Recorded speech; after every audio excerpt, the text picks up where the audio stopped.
Moi boas. Hoxe volvemos traervos unha situación de irresponsabilidade ou mala fe do goberno de Navacastro que está a indignar a moitas familias de Ponteareas. Neste caso ten que ver coa conciliación familiar.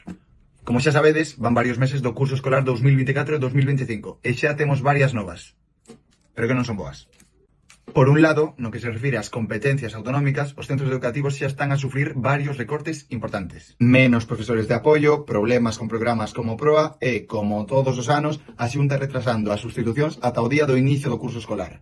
Todo isto para forrar uns cartos nas nóminas dunha forma que deixa bastante que desexar. Pero claro, nada de todo o que vos acabo de contar pode reclamarse ao goberno municipal, pois son servizos de ámbito autonómico, é dicir, están en mans da Xunta de Galicia. Pero si hai outros que son de competencia local. Entre eles atópase o mantemento dos centros educativos e outro servizo chave que é o tema central deste vídeo, o famoso Plan Madruga. Pero que é o Plan Madruga? Pois trátase dun servizo que consiste na recepción e atención de alumnado nas horas previas ao inicio da xornada escolar, co obxectivo de facilitar a conciliación da vida familiar e laboral daquelas familias na que os adultos comezan a súa xornada laboral antes que os escolares. Bueno, pois a finais de febreiro o Partido Popular anunciou a bombo e platillo que este servizo ia ser gratuito.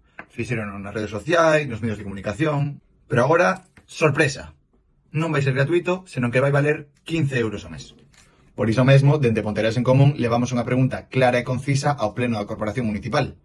Por que dixeron que este servizo ia ser gratuito e resulta que agora ten un custo? Esta foi a súa resposta. É certo que hubo un anuncio que salía na prensa referente a que iba a ser o servizo gratuito, pero ese anuncio era sobre a escola infantil. Hubo un error aí na comunicación nas redes, pero ese servicio era gratuito para a escola infantil. Nós o que fixemos é unha reducción considerable, 15 euros ao mes, unha cantidad de 0,75 euros ao día, pois é unha cantidad sumamente fácil de asumible. Curioso, non? Seguro que non é mala fe propagandística, porque íamos creer iso dun goberno encabezado por Navacastro. A vos que vos parece? Deixádeno en comentarios, queremos lervos.